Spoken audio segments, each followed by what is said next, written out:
Plants are hitting my face right now. The road is gone. A strange, broken wooden bridge. I'm riding deeper into the Cambodian jungle, and this dirt trail is getting so narrow. The forest is almost swallowing the motorcycle. There are no signboards here, no tourists, no ticket counters, no warning, and now even the bike cannot go any further. I have to leave it here and walk. Somewhere inside this jungle is a hidden temple. Locals call it the heaven on earth. But as I go deeper and deeper into the woods, one question keeps disturbing me. Why would ancient builders create the heaven on earth in the middle of nowhere and make it impossible to access? Look at this. This is my first glimpse of the site, and immediately I cannot tell what I'm looking at.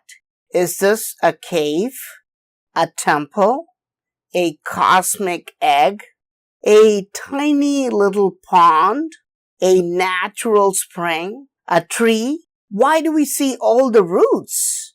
What's underneath it? Is it some kind of a living shrine?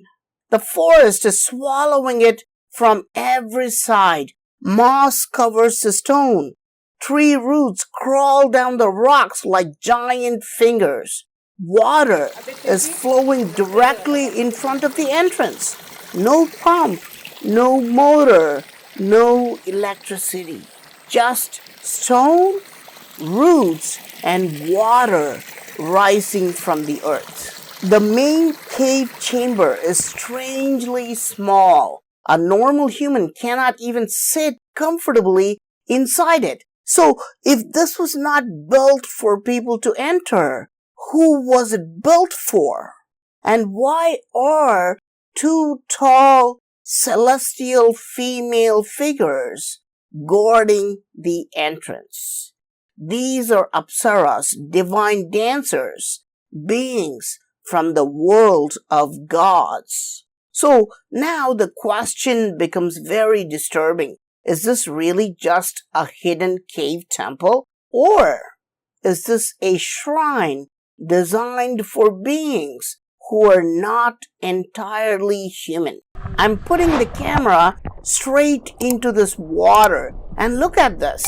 It's crystal clear. This is not muddy jungle water. This is fresh spring water rising here with no pump, no motor, no electricity, right in front of the cave. It flows through this bamboo half pipe right at the foot of the cave temple. But look here. At first, you might think this is just a giant tree growing over a rock. But come closer, because this is not just a tree. This is a temple that's been swallowed by roots. Look here, hidden inside the trunk and stone, there is a figure sitting in a strange posture. But look at the head. Why is it so elongated? Is this really human? Or is this something the ancient builders wanted us to question? And now, look next to it. This tiny figure is not random. It's standing with one hand on its hip, and the other hand appears to be pointing directly towards the larger figure. That is not erosion. That is body language. That's intention, a message. And here is another figure, standing in an even stranger posture, half covered by the roots, almost disappearing into the tree. This is where the mystery becomes unbelievable. The tree is not destroying the carvings. It looks like the tree is protecting them. The roots are wrapping around the figures like living guardians, hiding them from the outside world. Locals say there are 108, yes, 108 carvings hidden around this place. And I've only shown you a few. So now the question is not, are there carvings here? The question is, what if every stone block you see is a carving? Wait a second. What about this rock? At first glance, it looks like a normal moss-covered rock, but it's not. This is an elephant. You can see the body, the head, the ear, the small tusk, and the trunk. This is definitely an elephant. But what about this stone? Look carefully. What do you think? Yes, this is also an elephant. But what about this rock? Yes, another elephant. Wait a minute, is the entire side covered with elephants? Why? Because this guy rides an elephant. Who is he? But wait, this is just a giant rock, right? No, remember, every rock you see here means something. At first, you may think I'm just imagining it. You may say, this is pareidolia, the brain seeing a face where there is nothing, like seeing Jesus on a potato chip. But wait, let me move to the side. Look at the profile. This is not random rock. That's a nose. You can see the bridge of the nose. You can clearly see the nostrils. You can see the curve of the eye. You can see the hairline running along the top. You can even see what looks like styled hair. And look at the scale. This is not a small carving. This head alone is almost the height of my waist. It's carved from a single monolithic rock, sitting here silently in the middle of the forest. But who is this with a giant head? Indra, the ancient god of lightning and thunder, and the ruler of the heaven. Now, let's decode the ancient jigsaw puzzle. Why are there so many elephants carved here? Because the elephant is the mount of Lord Indra. This is not only why the rocks are covered with elephants. Look carefully, this is also why locals are still offering fruits to these elephants. They're still worshipping Indra and his mount. But where are we? We are in the woods of Cambodia. This remote mountain is called Phnom Kulen today, but ancient inscriptions tell its original name.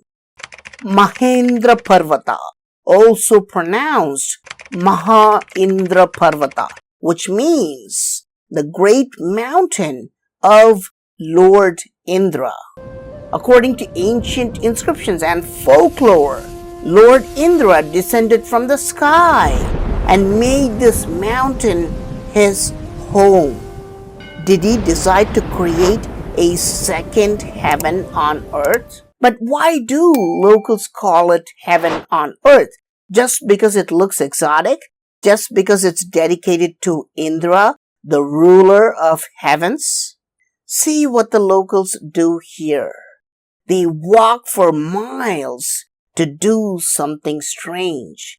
Look carefully, they're collecting algae and are placing it in a bag. Others start washing their faces. Why? Because the water here has healing properties. The algae growing in the water is therapeutic. The people take it, dry it, powder it, and use it as a medicine. They claim this water is not only coming from the ground, It's also coming from the sky as rain. But they also say something weird. They say the water also comes from this sacred tree. Is this a joke? Do trees give off water? I could easily brush it off as mere folklore. But let me take a closer look. Wait, what is that? Do you see that? Is water trickling? Is it just rainwater trickling through the roots? No. Watch how the tree just releases the water. Locals claim the water collected here is a combination of the spring from the ground, rain from the sky, and the medicinal water from the tree. This is why they worship this place as the heaven on earth, because this water can heal your diseases and give you longevity. This cosmic egg definitely has something to do with it, and it goes beyond the physical realm. There's definitely some metaphysical aspect to it. Today, it houses a statue of Buddha, but see how the original carvings show the beautiful heavenly maidens on either side. If you put your hand inside the cosmic egg, you can feel a tangible temperature drop. This place is very, very mysterious and contains some very strange, unexplained details hiding in plain sight. Why did ancient builders put 108 carvings and statues, but humans only see rocks? Did you notice the eagle-like humanoid, the Garuda with wings, hiding in plain sight? Did you notice the multi-headed Naga, the giant snake, right next to it? If you did notice him, did you wonder why Garuda and Naga, the eternal enemies, were carved right next to each other?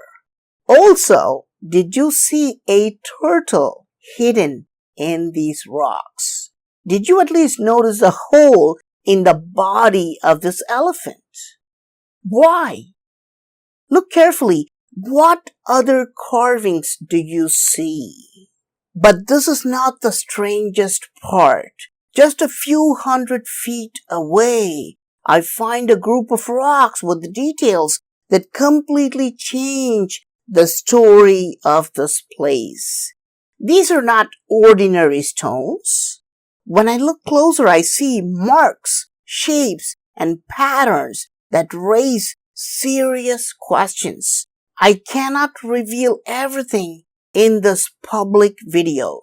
The full footage, close-up shots, and my complete explanation are now available only for our members. Click the join button below and watch it there, because this part is too important to ignore. The sun is gone, the forest is closing in, and I still feel like something here is watching me. This is not an ending. It's the entrance to a lost world buried inside Mahendra Parvata.